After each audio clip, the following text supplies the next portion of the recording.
ओम शांति। आज 11 तारीख है, मंगलवार का दिन है। तो प्यारे बाबा ने सारे दिन के लिए हमको सम्मान दिया है कि मैं दिलाराम की दिलरुबा हूँ। तो दुनिया के अंदर सर्व तख्तों में श्रेष्ठ तख्त है दिलाराम बाप का। तो हमको इस बाप के दिल तख्त पर बैठना है। देह के संबंधी इसकी विस्मृति करके बाप के दिल तख्त पर एकदम आराम से बैठना है। तो आज के मुरली के अंदर बाबा ने कहा है, तुम्हारी एम ऑब्जेक्ट सबसे वंडरफुल है। वंडरफुल है माना कहते स्वर्ग नई दुनिया में जाने का हमारा एम है। और स्वर्ग के अंदर तो बहुत सारे पद होंगे, महाराजा महारानी, प्रजा, दास दासी, परंतु बाबा कहते हमको ऊंच पद पाने का पुरुषार्थ करना है। और हमेशा इसलिए ये ऊंचा लक्ष्य अपने सामने रखना है। तो बाप ने ये हमको बहुत वंडरफुल लक्ष्य दिया हुआ है और इस लक्ष्य को पाने का पूरा पुरुषार्थ करना है। माना ही हमको स्वर्ग का मालिक बनना है। तो सदा इसी खुशी में और नशे में रहना है, कभी भी मुरझाना नहीं है, बाबा ने कहा है। तो आज के मुरली का महावाक्य है, बाबा कहते मीठे बच्चे तुम्हारी एम ऑब्जेक्ट है वंडरफुल रंगी बिरंगी दुनिया, स्वर्ग का मालिक बनना। तो सदा इसी खुशी में हर्षित रहो, मुरझाया हुआ नहीं। प्रश्न है, तकदीरवान बच्चों को कौन सा उमंग सदा बना रहेगा? उत्तर है, हमें बेहद का बाप नई दुनिया का प्रिंस प्रिंसेस बनाने के लिए पढ़ा रहे हैं। तुम इसी उमंग से सबको समझा सकते हो कि इस लड़ाई में स्वर्ग समाया हुआ है। इस लड़ाई के बाद स्वर्ग के द्वार खुलते हैं। इस खुशी में रहना है और खुशी खुशी से दूसरों को समझाना है। तो आज बाबा ने तकदीरवान बच्चों की निशानी सुनाई है। तो बेहद बाप हमको नई दुनिया स्वर्ग में प्रिंस प्रिंसेस बनाने के लिए पढ़ा रहे हैं। तो इसका भी नशा और खुशी चाहिए। और दूसरा ये उमंग चाहिए कि हमको इस लड़ाई के बाद स्वर्ग नई दुनिया में जाकर प्रिंस बनना है, बेगर टू प्रिंस बाबा कहते हैं। और ये लड़ाई बाबा कहते हैं कल्याण के लिए है, क्योंकि इस लड़ाई के बाद ही स्वर्ग के गेट खुलेंगे, स्वर्ग के द्वार खुलेंगे। तो इस नशे में खुशी में हमको सदैव रहना है। तो ये तकदीरवान बच्चों की बाबा ने आज मुरली के अंदर निशानी सुनाई। गीत है, दुनिया रंग रंगीली बाबा। ओम शांति। तो ये किन्होंने कहा बाबा को कि दुनिया रंग बिरंगी है? तो अब इनका अर्थ दूसरा कोई समझ न सके। बाप ने समझाया है कि ये खेल रंग रंगीला है। कोई भी बाइस्कोप आदि होता है तो बहुत रंग बिरंगी सीन सिनरिया आदि होती है ना। तो अब इस बेहद की दुनिया को कोई भी जानते नहीं। तुम्हारे में भी नंबरवार पुरुषार्थ अनुसार सारे विश्व के आदि मध्य अंत का ज्ञान है।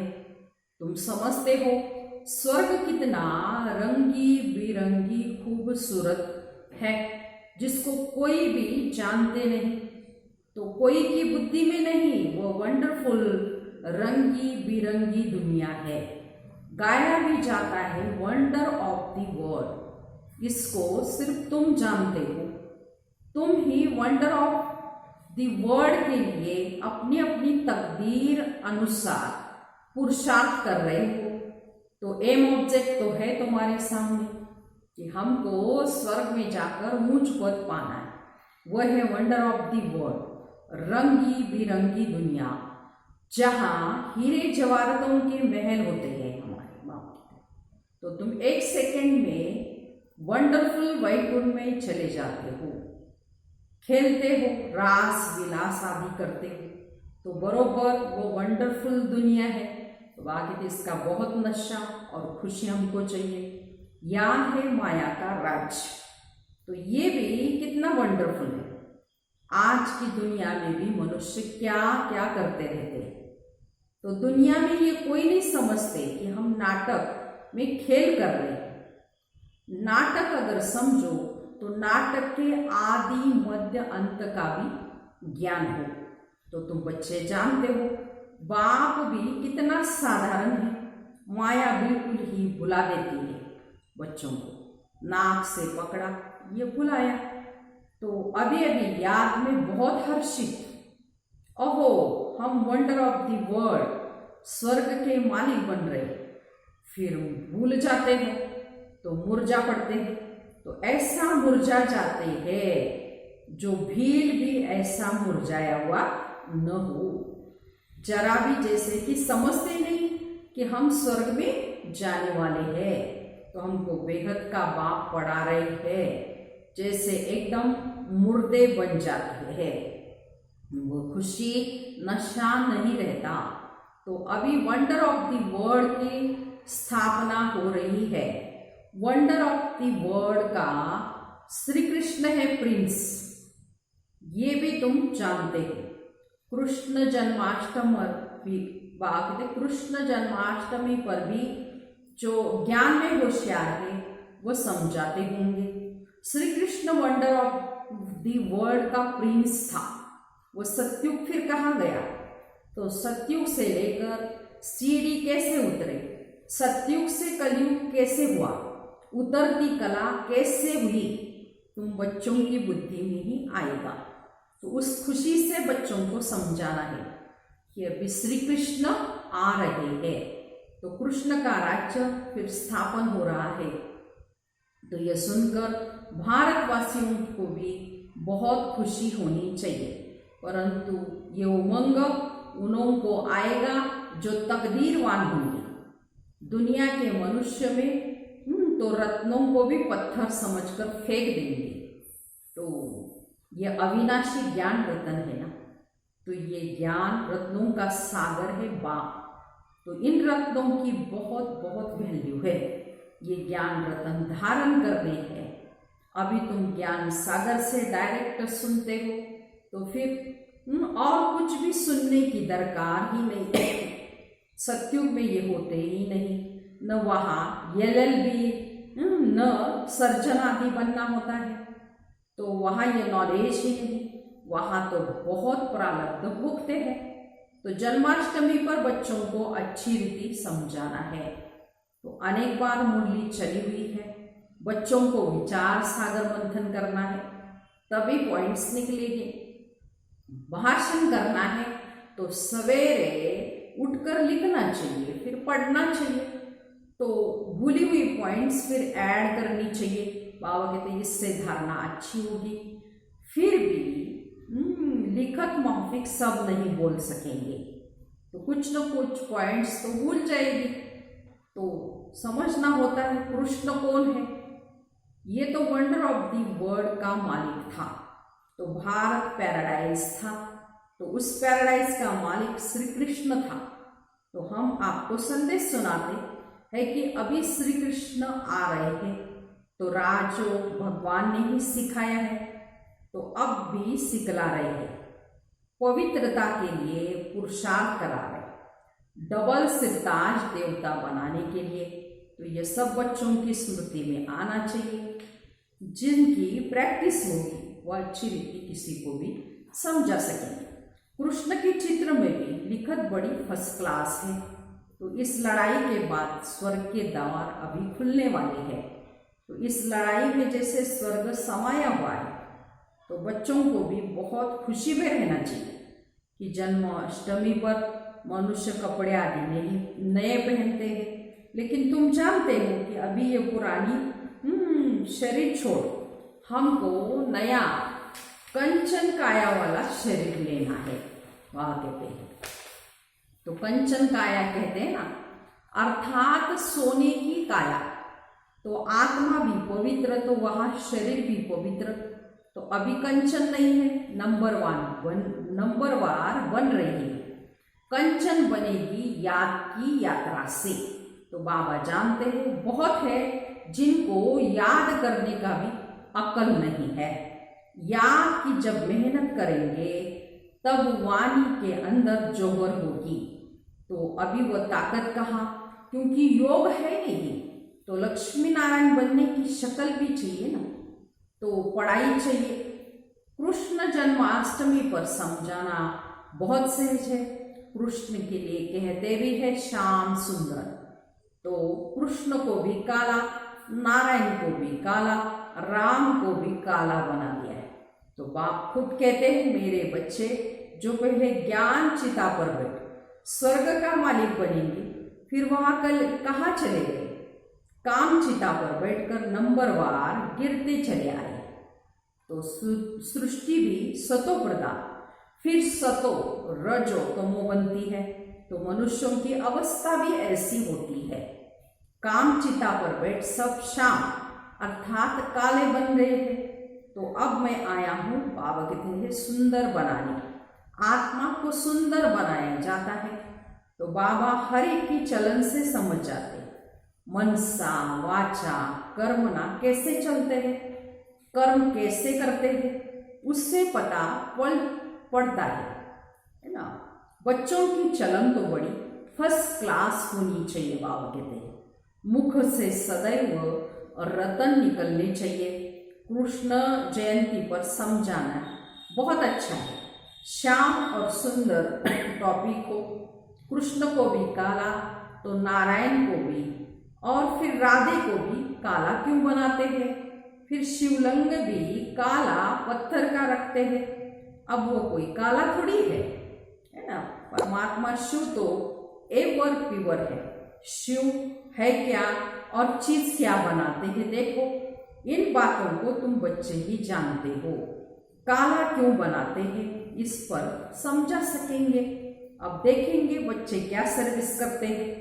बाप तो कहते हैं ये ज्ञान सब धर्म वालों के लिए, उनको भी कहना है। बाबा कहते हैं मुझे याद करो तो तुम्हारे जन्म जन्मांतर के पाप कट जाएंगे।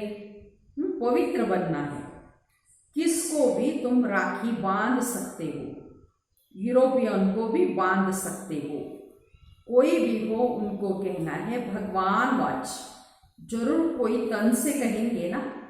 तो कहते हैं माँ में एकम याद करो, देह के सब धर्म छोड़, अपने को आत्मा समझो। देखो बाबा कितना समझाते हैं, फिर भी नहीं समझते हैं। तो बाबा समझ जाते हैं इनकी तकदीर में ही नहीं है। तो ये तो समझते होंगे शिव बाबा पढ़ाते हैं, लेकिन रट बिगर तो पढ़ा न सके, इशारा देना ही है बस। कोई बच्चों को समझाने की प्रैक्टिस अच्छी है। तो बाबा मम्मा के लिए तो समझते हो ये ऊंच पद पाने वाले हैं। मम्मा भी सर्विस करती थी ना। इन बातों को भी समझना होता है। माया भी अनेक प्रकार के रूप होते हैं। बहुत कहते हैं हमारे में मम्मा आती है, शिव बाबा आते हैं, परंतु नई पॉइंट तो मुकर्रर तन द्वारा ही सुनाएंगे कि दूसरे किसी के द्वारा सुनाएंगे। तो ये हो नहीं सकता। ऐसे तो बच्चियां भी बहुत प्रकार की पॉइंट्स अपनी भी सुनाती है। मैगजीन में भी कितनी बातें आती है। ऐसे नहीं कि मम्मा बाबा उनमें आते हैं वो लिखवाते हैं, नहीं। बाप तो यहाँ डायरेक्ट आते हैं, तब तो यहाँ सुनने के लिए आते हैं। अगर मम्मा बाबा कोई भी आते तो फिर वहाँ ही बैठ उनसे पढ़े, नहीं। यहाँ आने की सबको कशिश होती है, दूर रहने वालों को और भी जास्ती कशिश होती है। तो बच्चे जन्माष्टमी पर भी बहुत सर्विस कर सकते हैं। तो कृष्ण का जन्म कब हुआ ये भी किसी को पता नहीं है। तो तुम्हारी अब झोली भर रही है तो तुमको बहुत खुशी रहनी चाहिए, परंतु बाबा देखते हैं खुशी कोई कोई में बिल्कुल है नहीं। श्रीमत पर न चलने का तो जैसे कसम उठा लेते। सर्विसेबल बच्चों को तो जैसे सर्विस की सर्विस सूझती रहेगी, समझते बाबा की सर्विस नहीं की, किसी को रास्ता नहीं बताया, गोया हम अंधे रहे। हम समझने की, ये समझने की बात, ब्याज पर भी कृष्ण का चित्र है, इस पर भी तुम समझा सकते हो।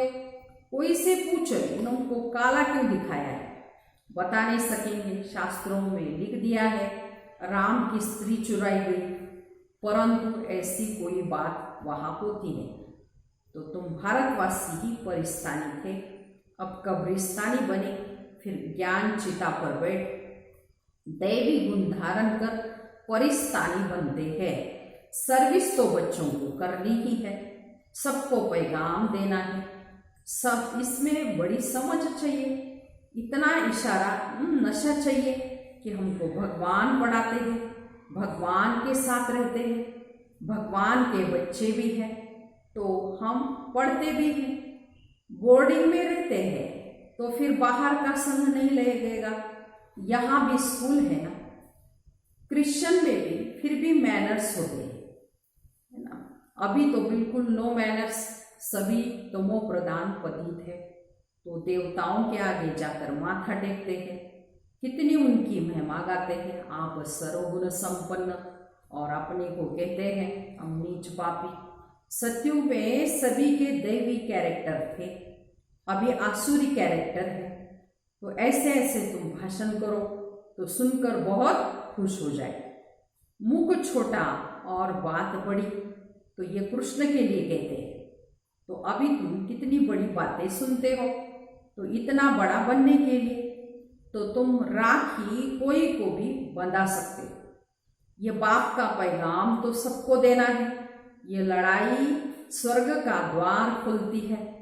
अब पतित से पावन बनना है तो बाप को याद करना है, देहधारियों को याद नहीं करना है। तो एक ही बाप सर्व की सदगति करते हैं। तो ये है आयरन एजड वर्ल्ड। तो तुम बच्चों की बुद्धि में भी नंबरवार पुरुषार्थ अनुसार धारणा होती है। स्कूल में भी स्कॉलरशिप लेने के लिए कई बहुत मेहनत करते हैं, यहाँ भी कितनी बड़ी स्कॉलरशिप है, सर्विस बहुत है। माताएं भी सर्विस कर सकती है। चित्र भी सब उठाओ, कृष्ण का काला, नारायण का काला, रामचंद्र का भी काला चित्र उठाओ, शिव का भी काला, फिर बैठ समझाओ। तो देवताओं को काला क्यों किया, श्याम और सुंदर क्यों कहते हैं। श्रीनाथ द्वारे जाओ तो बिल्कुल काला चित्र है। ऐसे ऐसे चित्र इकट्ठे करने चाहिए, अपना भी दिखाना चाहिए। श्याम सुंदर का अर्थ समझा कर कहो कि तुम भी अब राखी बांध काम चिता से उतर ज्ञान चिता पर बैठेंगे तो गोरा बन जाएंगे। तो यहाँ भी तुम सर्विस कर सकते हो। भाषण भी बहुत अच्छी रीति कर सकते हो कि इन्हों को काला क्यों किया है, तो शिवलिंग को भी काला क्यों दिखाया है, तो सुंदर और श्याम क्यों कहते हैं। हम समझाए, इसमें कोई नाराज नहीं होगा। तो सर्विस तो बहुत सहज है, बाबा तो समझाते रहते हैं। बच्चे अच्छे गुण धारण करो, कुल का नाम वाला करो।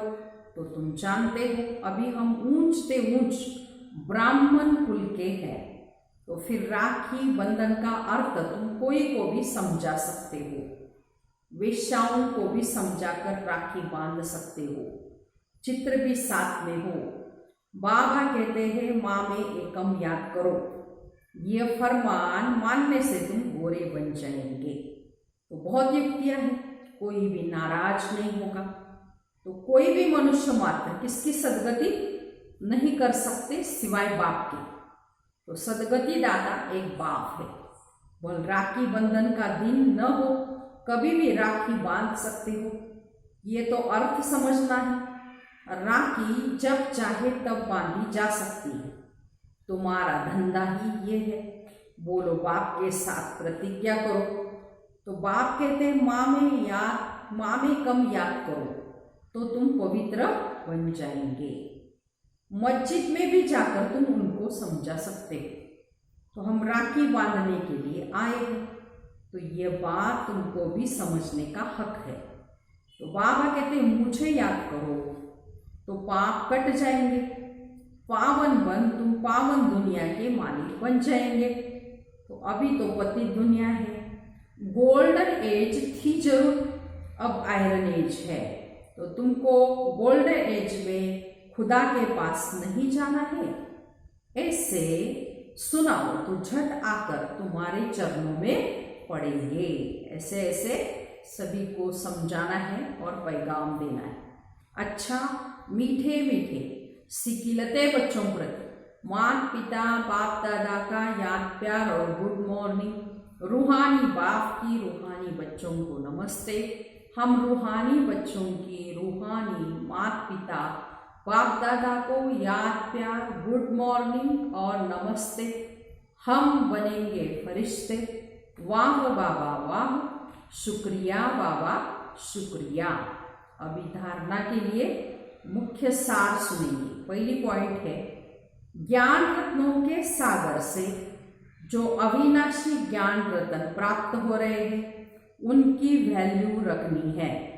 विचार सागर मंथन कर स्वयं में ज्ञान रतन धारण करने हैं। मुख से सदैव रतन ही निकालने हैं। दूसरी पॉइंट, याद की यात्रा में रहकर वाणी को जौहरदार बनाना है। याद से ही आत्मा कंचन बनेगी, इसलिए याद करने का अकल सीखना है। वरदान, पुरानी देह और दुनिया को भूलने वाले बाप दादा के दिल तख्त नशीन भव। विस्तार, संगम युगी श्रेष्ठ आत्माओं का स्थान है बाप दादा का दिल तख्त। ऐसा तख्त सारे कल्प में नहीं मिल सकता। विश्व के राज्य का व स्टेट के राज्य का तख्त तो मिलता ही रहेगा, लेकिन ये तख्त नहीं मिलेगा। ये इतना विशाल तख्त है जो चलो फिरो खाओ सो लेकिन सदा तख्त नशीन रह सकते हो। जो बच्चे सदा बाप के दिल तख्त नशीन रहते हैं वो इस पुरानी देह व देह की दुनिया से विस्मृत रहते हैं, इसे देखते हुए भी नहीं देखते। तो सारे दिन के लिए बाबा ने वरदान दिया है, दिल तख्त नशीन हो। तो ऐसे सारा दिन ये पुरुषार्थ करना है। ये संगम युग का बाबा ने श्रेष्ठ तख्त कहा है, दिल तख्त। तो उसमें बैठने का पूरा पूरा पुरुषार्थ करना है। और ये पूरा पूरा पुरुषार्थ करके बाबा ने कहा ये इतना बड़ा है और श्रेष्ठ है, सारा दिन इस पे खेलो कूदो खाओ पियो तो भी चल सकता है। तो ऐसे इस नशे में रहना है। मैं दिल तख्त नशीन आत्मा हूँ। स्लोगन है, हद के नाम मान शान के पीछे दौड़ लगाना, अर्थात परछाई के पीछे पड़ना। है ना, मान शान के पीछे बाबा कहते भागेंगे तो जैसे अपनी परछाई के पीछे भागना पड़ेगा और भागता ही रहना पड़ेगा। अच्छा, आज कृष्ण जन्माष्टमी है और सतयुग का पहला प्रिंस श्री कृष्ण है। तो श्री कृष्ण जन्माष्टमी की सभी को बहुत बहुत मुबारक हो, मुबारक हो, मुबारक हो। ओम शांति।